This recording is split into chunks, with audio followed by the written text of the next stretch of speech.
Voilà, nous allons embarquer dans un message, je dirais, majestueux, un message dont nous avons besoin, évidemment, d'entendre sur la désertion spirituelle qui est une véritable tragédie.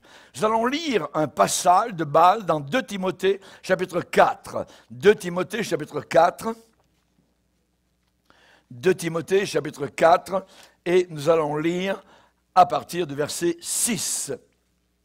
C'est la dernière lettre que l'apôtre Paul va écrire sur la planète Terre, donc la deuxième épître à Timothée, la dernière qu'il a écrite avant sa décapitation. Nous lisons dans 2 Timothée 4, verset 6, « Car pour moi, je sers déjà de libation, et le moment de mon départ approche. J'ai combattu le bon combat. J'ai achevé la course. J'ai gardé la foi. Désormais, la couronne de justice m'est réservée. Le Seigneur, le juste juge, me la donnera dans ce jour-là, et non seulement à moi, mais encore à tous ceux qui auront aimé son avènement, sa venue. Viens au plus tôt vers moi. C'est ça qu'il dit à Timothée, parce que Paul est à Rome. Viens au plus tôt vers moi, car Démas m'a abandonné par amour pour le siècle présent. Et il est parti pour Thessalonique. Crescens est allé en Galatie, Tite en Dalmatie. Luc seul est avec moi. Prends Marc et amène-le avec toi, car il m'est utile pour le ministère. J'ai envoyé Tychique à Éphèse. Quand tu viendras, apporte le manteau que j'ai laissé à Troas, chez Carpus, et les livres, surtout les parchemins. Seigneur, nous sommes devant toi, nous te bénissons pour le texte sacré que nous venons de lire. Nous te demandons que tu puisses éveiller nos sens spirituels à la préservation de notre foi. Nous te demandons, Seigneur, que nous puissions comprendre ce que le Saint-Esprit a à nous dire et à nous enseigner. Et nous te le demandons dans le nom puissant et glorieux de ton Fils Jésus. Amen. Et tout le peuple dit Amen. Gloire à Dieu. On peut s'asseoir, frères et sœurs, chers amis. Alléluia. Désertion spirituelle. D'une tragédie. Tragédie de commencer et de ne pas achever. En cours de route, défection. Dans l'armée, vous pouvez passer au peloton militaire en temps de guerre. Haute trahison. Passer dans le camp ennemi. Cesser d'être fidèle. Est-ce que vous connaissez quelqu'un, membre de votre Église, qui était auparavant très actif dans l'Assemblée, mais hélas, 3 fois hélas, qu'il ne l'est plus maintenant?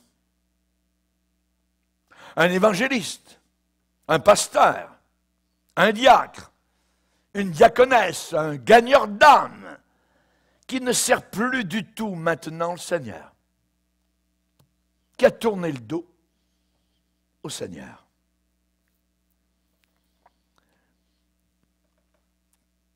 C'est comme répudier son épouse. Après lui avoir dit « Je vais t'aimer jusqu'à ce que mort s'en suive », lui dire « Va-t'en ». Déserter son épouse, déserter ses enfants. C'est terrible, une tragédie. Connaissez-vous quelqu'un comme cela? La tragédie de la désertion spirituelle. Raison pour laquelle l'apôtre Paul avertit par rapport au temps actuel dans lequel nous sommes, fin des temps. Je t'en conjure devant Dieu, devant Jésus-Christ, qui doit juger les vivants et les morts. Et au nom de son apparition, de son royaume, prêche la parole, insiste en toute occasion, qu'elle soit favorable ou non, reprend, censure, ça veut dire interdit, exhorte, parce qu'il viendra un temps, et nous y sommes, où les hommes ne supporteront plus la saine doctrine,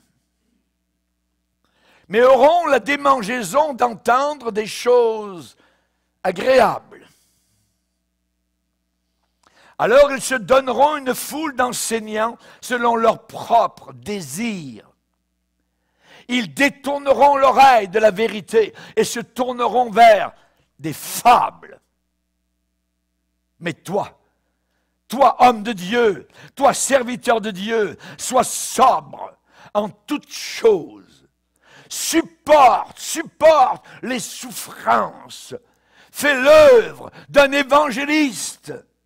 Remplis bien ton ministère. Paul écrit à Timothée, Démas m'a abandonné. C'est un abandon. Et quand il y a ce mot abandon, c'est un abandon volontaire. Les deux yeux ouverts. Démas m'a abandonné. Démas était un des plus grands chrétiens de la Bible. Compagnon de Paul, associé, talentueux, un aide, un homme de Dieu, cher au cœur de Paul, doué, utile. Mais il a quitté. Il a quitté, il a abandonné, il s'en alla. Il est parti. Il a tourné le dos sur le ministère, sur le service de Dieu et sur Dieu lui-même. Et il a tourné le dos sur l'apôtre Paul. Il a déserté au milieu de la bataille, au milieu du combat pour la foi. C'est terrible. Le mot est là. Abandon, désertion. Désertion. Paul écrivit cela à Timothée depuis sa prison de Rome. Paul pouvait peut-être même entendre au-dessus le bourreau en train d'aiguiser la hache mortelle qu'elle ait décapité l'apôtre Paul. Peut-être qu'il entendait le soldat dans la cour de la prison en train d'affiler la hache meurtrière. Ils étaient sur le point d'enlever, de couper la tête à Paul. Et Paul se trouvait dans la prison que l'on peut visiter encore aujourd'hui à Rome, la prison Mamertine. Un trou, véritable trou humide, sale, puant, très obscur, plein de boue visqueuse. C'est là que Paul a passé ses dernières minutes sur la planète Terre. Il avait besoin d'aide, il avait besoin de consolation, il avait besoin de force. Son souci et sa préoccupation principale dans sa tête, c'était d'apporter l'Évangile autour du monde. Il avait dit, je n'ai pas honte de l'Évangile, c'est la puissance de Dieu pour sauver quiconque croit. Alléluia. Démas avait été un homme qui l'avait aidé auparavant. C'était son camarade, son coéquipier, son collègue, son compagnon de combat. Imaginez, maintenant Paul était un homme âgé, dans un temps de besoin, et il a déclaré, Timothée, tu ne sais pas, Démas m'a abandonné, il est parti. Il est devenu un rétrograde. Ce message aujourd'hui que vous entendez est un avertissement, une sonnerie d'alarme. Chacun de nous, et moi compris, nous sommes en danger de devenir rétrogrades, de reculer et peut-être d'aller au point de tourner le dos sur Dieu. Vous dites, pasteur, c'est pas possible. Mais c'est arrivé à un homme de Dieu appelé Démas.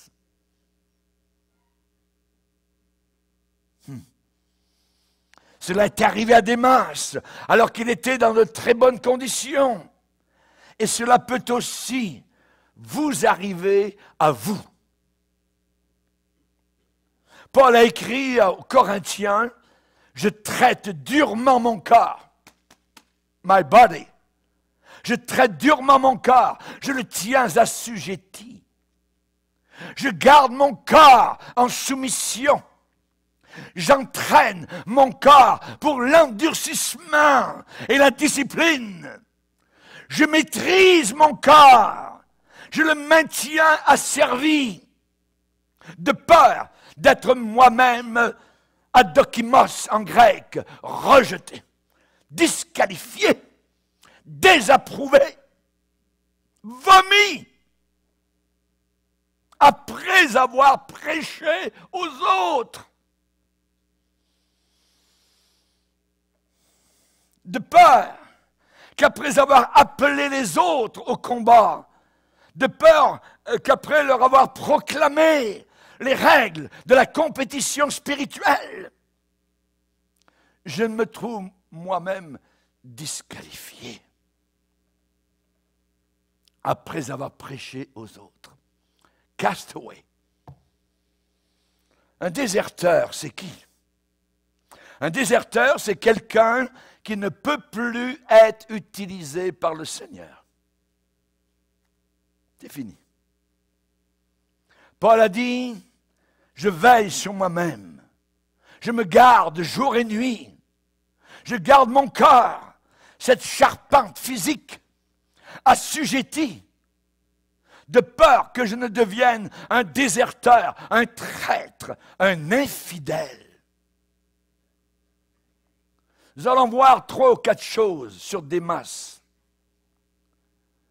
Et que Dieu les écrive, les grave au burin sur la chair de votre cœur.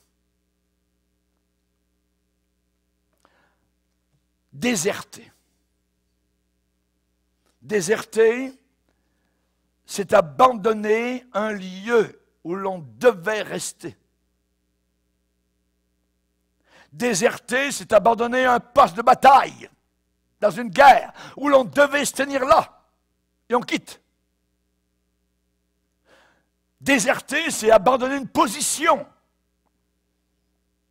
C'est quitter, déserter son poste sans permission. C'est renier, c'est trahir, c'est fuir, c'est être rebelle et insoumis. Un lâcheur, un traître, un apostat, un renégat. David a prié au psaume 119, « Enseigne-moi, Éternel, la voie de tes statuts, pour que je la retienne jusqu'à la fin. » L'important n'est pas de commencer. Oui, c'est important, mais ce n'est pas suffisant. L'important, c'est d'achever.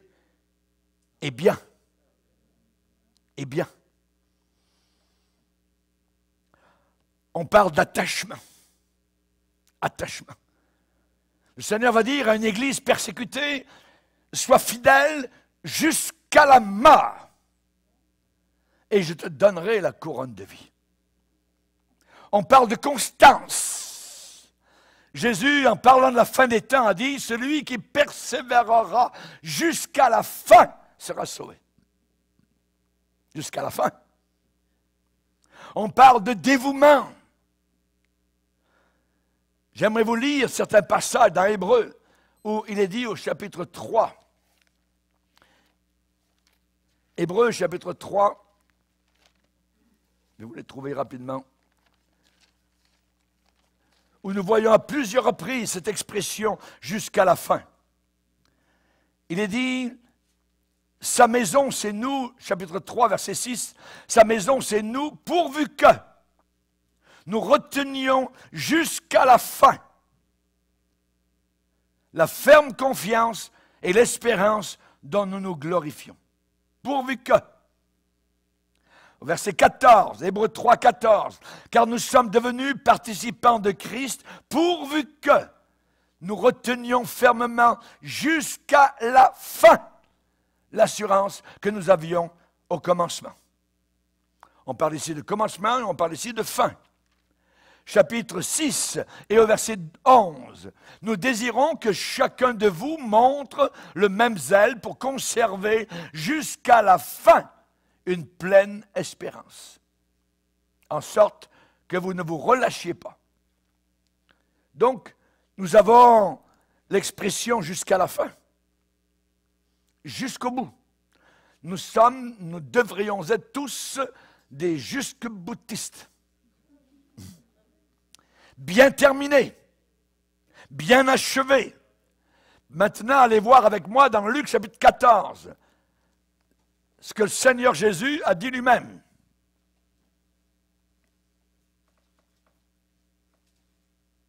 Verset 27, quiconque, c'est n'importe qui, c'est vous et moi, quiconque ne porte pas sa croix, et Démas n'a plus voulu la porter.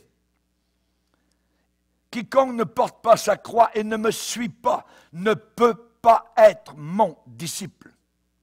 Car lequel de vous, s'il veut bâtir une tour, ne s'assied d'abord, premièrement, pour calculer la dépense. Il y a un prix à payer pour suivre le Seigneur. Il n'y a aucun prix à payer pour être sauvé, mais il y a un prix à payer pour continuer dans la vie chrétienne. S'il veut bâtir une tour, ne s'assied d'abord pour calculer la dépense et voir s'il a de quoi la terminer. De peur qu'après avoir posé les fondations, les fondements, il ne puisse l'achever. Et que tous ceux qui le verront se mettent à le railler, se moquer de lui en disant « Cet homme a commencé à bâtir et il n'a pu achever. » Il n'a pas pu achever. Jésus lui-même, lorsqu'il a prié, le Père, dans Jean 17, va déclarer « Père, je t'ai glorifié sur la terre, j'ai achevé l'œuvre que tu m'as donné à faire. » Jésus a achevé l'œuvre qu'il avait commencé à faire. J'ai achevé. Vas-tu achever? Amen. Amen. Démas a bien commencé. Il n'a pas achevé. Disqualifié. Adokimos. Salomon a bien commencé. Il a eu même des visions de Dieu. Il y a des gens qui tiennent debout par leur vision. Votre vision ne vous tiendra pas debout. Ce qui vous tient debout, c'est la parole de Dieu. La parole. À la fin de sa vie, Salomon a été rejeté. Il connaissait la vérité, mais à la fin de sa vie, il dit, il n'y a pas de différence entre un animal et l'homme. Imaginez. Le roi Saül a bien commencé. Mais à la fin de sa vie, il ne se retrouve pas dans le temple à Jérusalem. Il se retrouve devant une sorcière. Il s'en va consulter une sorcière pour savoir ce qui va lui arriver. Il se détourne de Dieu. C'est un renégat, un déserteur, une tragédie.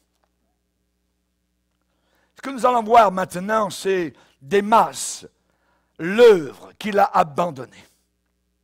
L'œuvre qu'il a abandonnée. Le travail qu'il a laissé en place et en plan.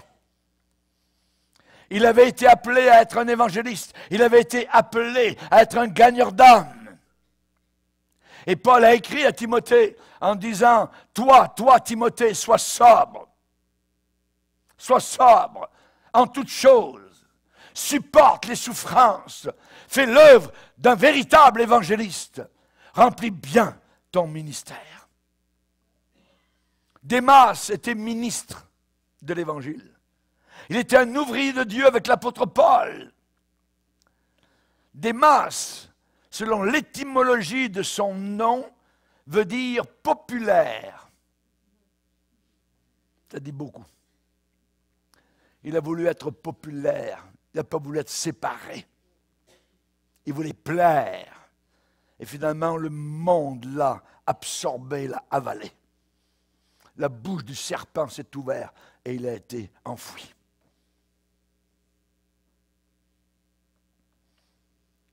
Un jour, Paul avait écrit à Philémon, dans son épître, « Épaphras, mon compagnon de captivité en Jésus-Christ, salue, ainsi que Marc, ainsi que Aristarque, ainsi que Démas, ainsi que Luc, mes compagnons d'œuvre. » Ce qui veut dire qu'il marchait bien, Démas. Ça allait bien. Mais maintenant, Paul est en prison. Auparavant, Paul avait écrit cette autre lettre à Philémon. Démas te salue, Philémon. Vous savez, la façon de vivre de l'apôtre Paul, c'est qu'il était très souvent en train d'entrer ou de sortir de prison. C'était le genre de vie à peu près qu'il avait. Quand Paul allait à des réunions spéciales, il ne disait pas à ses compagnons, « Hé les gars, dans quelle sorte d'hôtel on va être logé? » Non, non, non. Mais quelle sorte de prison y a-t-il en ville?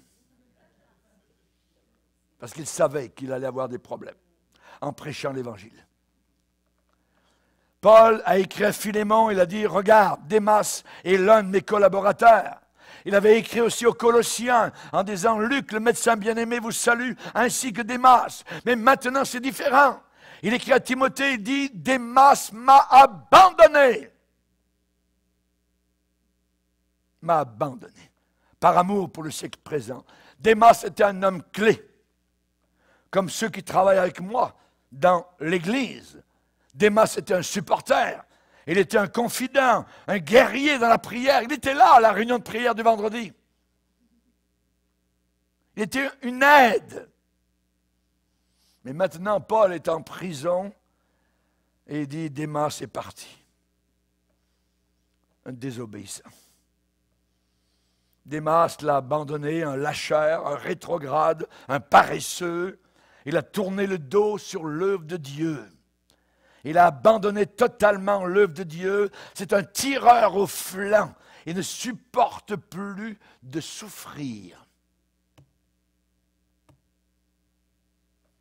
Paul dit à Timothée, supporte les souffrances. Quand vous n'arrivez plus à supporter les souffrances, n'abandonnez pas, mais regardez à la croix. À la croix. Paul va dire à Timothée, souffre avec moi comme un bon soldat de Jésus-Christ. Souffrir, dans 2 Timothée, revient 7 fois. Aujourd'hui, dans les églises modernistes, on ne veut plus parler de souffrance pour Christ, on veut vous remplir les poches d'argent et de prospérité. C'est un évangile faux et tout ce qui est nouveau est faux. Rappelez-vous toujours de ça. Maintenant, ce que nous allons voir, c'est le monde que Démas a aimé. Le monde qu'il a aimé. Pourquoi? Parce que Paul dit, il m'a abandonné par amour pour le siècle actuel. Il a aimé la pourriture. Il n'a plus vu les gloires qui l'attendaient au ciel. Il a regardé la terre, il a regardé la sensualité, il a regardé les femmes, la pornographie, ces choses-là, et ça l'a amené, ça l'a attiré loin du Seigneur, proche des portes de l'enfer. La raison, pourquoi a-t-il fait cela? Il m'a abandonné par amour. Un amour n'est repoussé que par un autre amour plus grand que l'ancien. Vous avez compris. Il aimait le monde. Ce n'était pas le monde de la nature. Dieu a créé ce monde. Jésus a aimé le monde de la nature. Il a dit, regardez comment croissent les lys des champs. Comme c'est beau. Donc, ce n'est pas ça. ce n'est pas non plus le monde d'êtres humains. Nous devons aimer ce monde de gens, de personnes qui sont perdues. Car Dieu a tellement aimé le monde qu'il a donné son Fils unique. De quoi Paul parle-t-il quand il dit « Démas m'a abandonné par amour pour le siècle présent » ? Ce présent monde, ce siècle actuel, ces cosmos, ça veut dire un système, un ordre des choses, une philosophie, une façon de vivre, une façon de penser, une psychologie. Jean va dire, n'aimez pas le monde, ni les choses qui sont dans le monde. On ne parle pas ici de la planète Terre, car c'est correct d'aimer la nature. On ne parle pas non plus des personnes non plus. Ce monde que Démas a aimé a un prince. Le prince de ce monde. Ce monde, le système de ce monde a un prince, un gouverneur, un dirigeant, un souverain, un dominateur. Jésus était en train de faire face à la croix du calvaire. Et il a dit, maintenant a lieu le jugement de ce monde. Le prince de ce monde sera jeté dehors. C'est Satan. Le serpent ancien, le menteur, l'hypocrite, le séducteur. Jésus a dit, je ne vous parlerai maintenant plus guère, car le prince de ce monde vient et il n'a rien en moi. Il n'a rien en moi. Jésus a dit dans Jean 16, le Saint-Esprit convaincra le monde de jugement, car le prince de ce monde est jugé. Et Jean, dans sa première épître, va dire, nous savons que nous sommes de Dieu et que le monde entier est sous la puissance du diable. Le monde entier. L'Afrique, l'Europe, Amérique Nord-Sud, l'Asie, tout cela, les îles, sont toutes sous la puissance de Satan. Il y a une personne vile, méchante, un prince impie, un comploteur, un mastermind, derrière le système de ce monde. Il complote. Il y a actuellement une grande conspiration. La Bible appelle cela le mystère de l'iniquité. Le mystère, c'est mystérieux. Comment un jeune homme va dire, moi je veux être une fille. C'est mystérieux de tuer un bébé dans le ventre d'une femme. C'est très mystérieux de dire, à 34 ans, je veux mourir. Monsieur le docteur, s'il vous plaît, aidez-moi, mettez-moi la piqûre. Mystère de l'iniquité. Le monde entier gît dans le sein de Satan, dans le méchant. Satan est le prince. Prince. Il possède un grand nombre d'esprits démoniaques à son service, des subalternes qui lui sont soumis. Paul va dire, au Éphésiens 6, « N'avons pas à lutter contre la chair et le sang, mais contre les esprits méchants dans les lieux célestes. » La semaine qui vient de s'écouler, quand tu as eu des batailles, des combats, les démons rôdaient autour de toi. Ils voulaient t'amener vers le mal. Satan possède une organisation très rodée, enchevêtrée, difficile à démêler. Tout un réseau de méchanceté. Il y a un système là-bas à l'extérieur avec un prince. Et ce prince a un réseau de subalternes qui font son travail destructeur. Satan est en guerre contre l'Église, la véritable, pas la fausse. pas l'apostate. Satan est en guerre contre vous comme chrétien. Satan est en guerre contre moi comme pasteur et homme de Dieu. Maintenant, nous allons voir la philosophie de ce monde. Ils sont une philosophie. Le monde possède un réseau séduisant, très attirant, alléchant d'idées, de valeurs, habilement tissées ensemble pour vous détourner de Dieu, de la Bible, pour vous tenter et vous tromper. Jeunes gens, vous qui êtes à l'université et dans des cours de philosophie, vous êtes en danger devant un professeur de philosophie. L'apôtre Paul dit, nous n'avons pas reçu l'esprit du monde, mais l'esprit qui vient de Dieu. Ici, il y a une antithèse, il y a un contraste, une opposition, un contraire. L'esprit du monde et l'esprit de Dieu.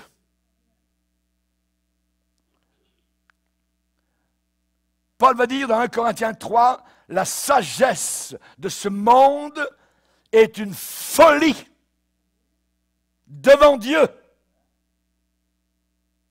N'oubliez jamais ça. La sagesse de ce monde est une folie devant Dieu. Ce monde possède un système de sagesse, incroyablement très habile, très fin, très rusé, astucieux, fourbe et sournois. Paul dit que tout ça est une folie. La sagesse de ce monde est une folie devant Dieu. Les manières de ce monde, les modes de ce monde, les habillements de ce monde, la musique de ce monde, les coutumes de ce monde. Jean va dire, le monde passe et sa convoitise aussi. Mais celui qui fait la volonté de Dieu demeure pour l'éternité.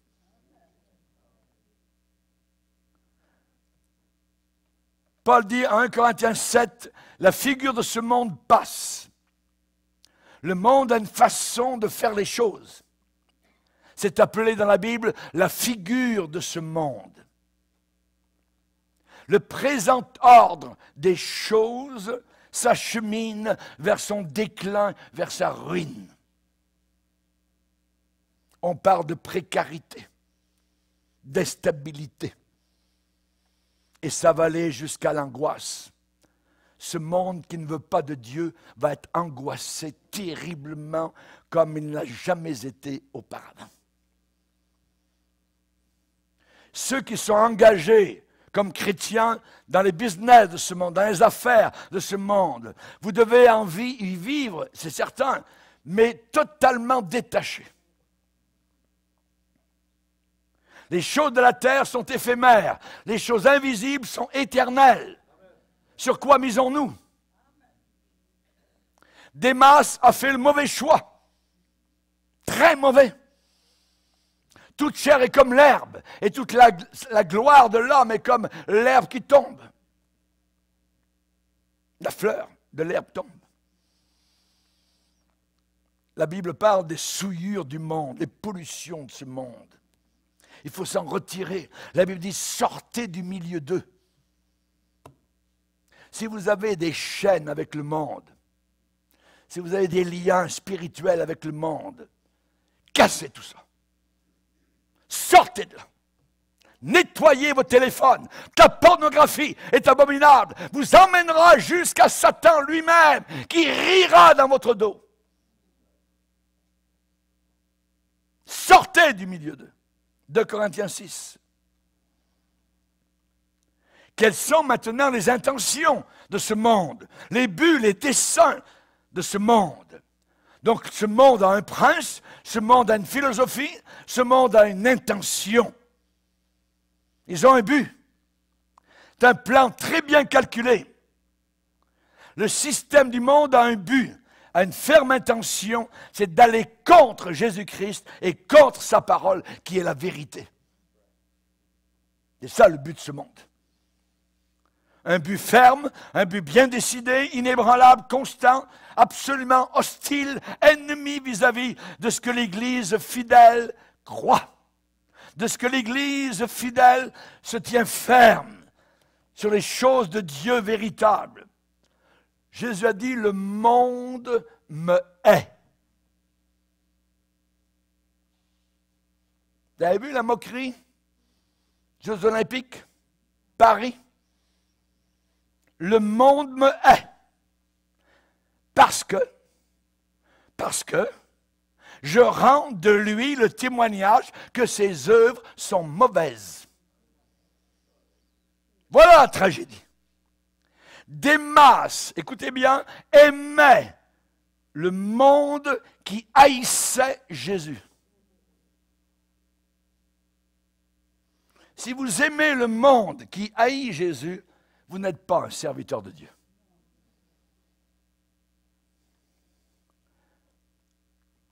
Voilà la tragédie. Jésus a dit l'esprit de vérité que le monde ne peut pas recevoir. Parce qu'il ne le voit pas, il ne le connaît pas. Il ne peut pas recevoir cet esprit. Le système de ce monde est complètement aveugle à ce que je suis en train maintenant de vous enseigner. Il est dit, si notre évangile est voilé, il est voilé pour ceux qui périssent, pour ceux dont le Dieu de ce siècle a aveuglé leur intelligence. Les gens de ce monde ne comprennent pas et ils ne peuvent pas comprendre. Vis-à-vis de la fin des temps, les événements qui se déroulent actuellement géopolitiques, il est dit, aucun des méchants, ce sont les incrédules, ne comprendra. Ne comprennent pas. Mais ceux qui auront l'intelligence, quelle intelligence? Celle de Dieu, comprendront que nous sommes parvenus à la fin des temps. Jésus revient. Alléluia. Jésus a dit, si le monde vous hait, sachez qu'il m'a haï avant vous. Oh, mais pasteur Bourgier, tout le monde vous aime, vous êtes un merveilleux homme de Dieu. Non, non, c'est complètement fou de dire une telle chose. Je vais vous dire pourquoi. Parce qu'il y a des gens dans ce monde qui me haïssent. Il y en a qui ne sont pas très loin. Et ils vont me haïr, et ils vont vous haïr, parce que si vous prenez une position ferme, claire et nette, pour Jésus-Christ. Si le monde vous hait, on parle de haine. Un jour, j'ai vu un pasteur, je suis pas pasteur, il est enragé contre moi. Et je n'avais jamais vu un homme enragé et ses yeux sont devenus verts de rage. Et il pleurait de rage. Je n'avais jamais vu un homme, moi, pleurer. Quand on pleure parce qu'on est triste. Mais j'ai vu ça. Si vous êtes un frère en Christ, une sœur, un ami, mais si en même temps vous êtes ami de ce monde qui est Jésus-Christ, savez-vous comment la Bible vous appelle? Il y a un seul nom pour ça.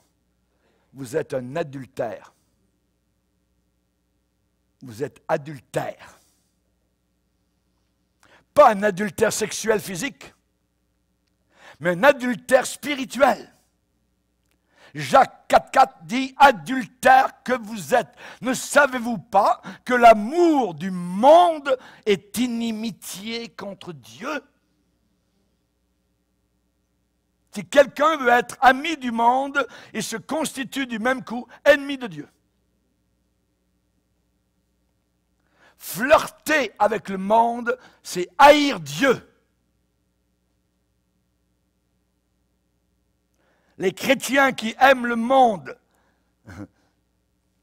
comme une femme rompraient l'engagement de son mariage en allant aimer les ennemis de son mari, c'est la même chose. Celui qui veut être ami du monde se constitue ennemi de Dieu. C'est ce qui est arrivé à Démas. Et je vous dirai, et je vous parlerai des gens de ce monde. Il y a un système, ce système a un prince, ce système a une philosophie, et ce système a un but précis, c'est venir contre Dieu. Mais il y a aussi des gens, beaucoup de gens dans le système de ce monde, des milliards. La Bible dit, les enfants de ce siècle sont plus prudents, plus sages que les enfants de la lumière.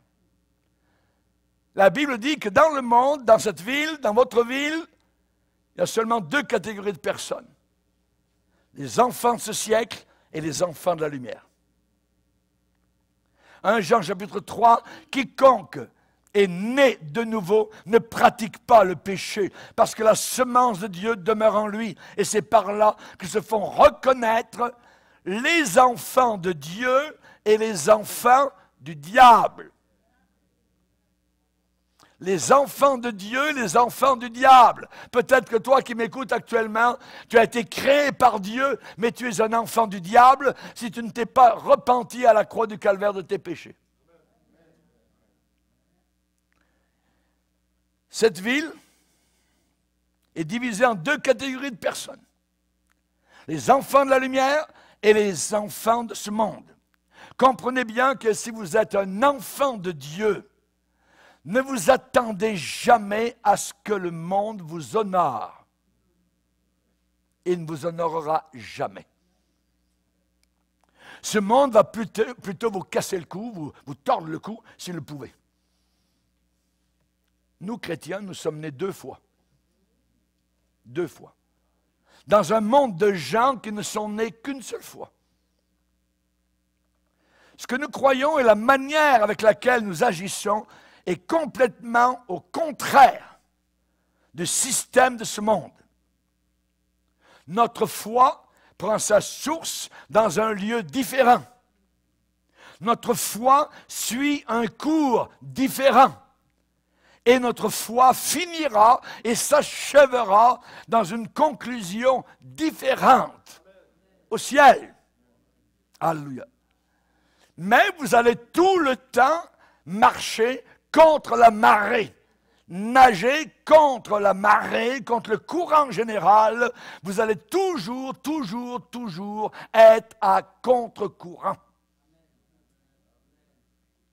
Et je terminerai par les pressions et l'attraction de ce monde. Ce monde met des pressions constantes sur vous et moi. Paul va dire dans Romains 12, d'offrir nos corps comme un sacrifice vivant, ne vous conformez pas. Ça veut dire soyez des non-conformistes. Ne vous conformez pas au siècle présent, au monde actuel, à l'esprit de ce monde. Qu'est-ce qu'ils disent? Vous l'entendez sur les médias. Notre culture. N'en voulons pas de leur culture. Nous voulons la culture de la Bible. Alléluia.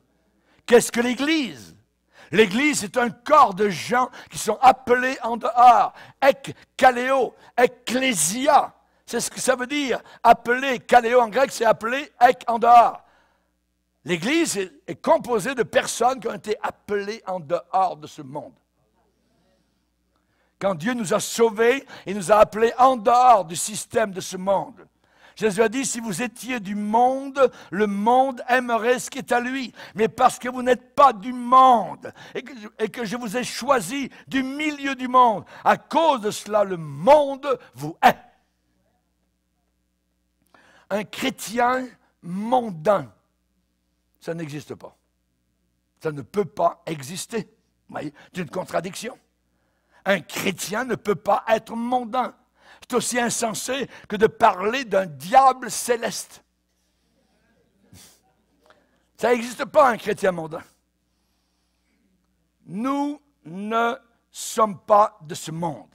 Jésus a dit, ils ne sont pas du monde comme moi, je ne suis pas du monde. Nous avons été appelés en dehors. Le peuple de Dieu n'appartient pas à ce monde et le Seigneur va faire une démonstration globale et instantanée à l'enlèvement de l'Église. Pourquoi? Parce que tous ces gens-là ont une chose commune, pardonner, libérés, justifiés par le sang qui a coulé à la croix du calvaire. Alléluia. Gloire au Seigneur. N'oubliez jamais que nous vivons dans un système qui a un prince, qui a une philosophie, qui a un but, qui a des gens, une attraction incroyable sur le peuple de Dieu pour nous soumettre, pour nous conformer. Nous ne nous conformerons jamais. Jamais. Plutôt la mort que de se soumettre à l'esprit de ce monde. Le monde veut nous prendre, vous et moi. Voyez, il veut nous compresser, il veut nous serrer dans son moule, il veut nous embrasser, il veut nous étreindre, il veut nous passer la bague au doigt, le monde veut nous marier, c'est ce que le diable désirerait. Mais nous sommes divorcés du diable. Alléluia, gloire à Dieu. Merci Seigneur, merci Seigneur. Vous ressentez cette pression partout où vous allez. Pas conformé, mais transformé. Transformés. Alléluia. Caleb et Josué ont été animés d'un autre esprit. Eux, ils vont entrer dans la terre promise. Amen. Il faut aujourd'hui être animé d'un autre esprit. L'esprit qui est le Saint-Esprit. Joseph, même Pharaon a reconnu que Joseph, comment trouvons-nous un homme comme celui rempli de l'Esprit de Dieu? Daniel à Babylone, il est dit qu'il avait en lui un esprit supérieur, le Saint-Esprit. Alléluia. Gloire au Seigneur. Démas, pauvre Démas. Vous ne rencontrerez pas Démas au ciel. Je le regrette, mais je ne pleure pas sur lui. La raison pour laquelle l'apôtre Paul nous a laissé cet avertissement, il faut l'écouter. Il faut l'écouter. Si Démas avait écouté l'apôtre Paul, il ne serait jamais déchu. Il ne serait jamais tombé, il n'aurait jamais été rejeté après avoir prêché aux autres. Pourquoi Démas a-t-il abandonné Paul? Par amour pour le siècle présent. Par amour pour le siècle présent. Par amour pour les poubelles. Par amour pour les tas de déchets. Quand les poubelles passent chez moi, et que mes poubelles reviennent vides, je suis content. Et un jour, j'avais des poubelles spirituelles. Et je suis venu porter ça à la croix du calvaire. Alléluia. Maintenant, je suis léger, je suis propre. Alléluia. Gloire au Seigneur. Est-ce qu'il y en a qui aiment la pêche ici? La pêche? Oui. Il y a des endroits où c'est marqué pêche interdite. Le Seigneur dit que vos péchés, si vous croyez ce qu'il a fait sur la croix, eh bien, sont enfouis au fond de la mer. Et le Seigneur, à l'endroit où vos péchés se trouvent, là-bas, très très profond, il a marqué une pancarte. Pêche interdite. N'allez jamais les rechercher. Le diable aimerait les faire remonter à la surface. Non, jamais. C'est enfoui au fond de la mer. Que Dieu soit béni. Seigneur, nous voulons te glorifier encore et encore. Parce que tu es un Dieu si bon, si merveilleux. Merci Seigneur Jésus de nous enseigner ta parole. Merci de nous faire comprendre des vérités exceptionnelles, merveilleuses et glorieuses, Seigneur. Nous voulons marcher jusqu'à la fin, jusqu'au bout du sentier, ce sentier étroit qui monte toujours et toujours. Merci Seigneur pour ton amour, car nous ressentons ta main, cette main percée qui prend la nôtre, car nous tremblons et que nous sentons faibles. Tu nous aides à aller encore un pas plus loin, une marche plus loin, une journée plus loin, une semaine plus loin, une année plus loin, parce que nous approchons de la gloire, nous approchons de la nouvelle Jérusalem, des lumières de gloire, des chants célestes, des trompettes célestes. Alléluia, à toi la gloire et la victoire. Veuille bénir ces instants dans le nom puissant de Jésus. Amen et amen. Et tout le peuple dit Amen. Amen. Alléluia, gloire à Dieu. Levons-nous ensemble devant le Seigneur.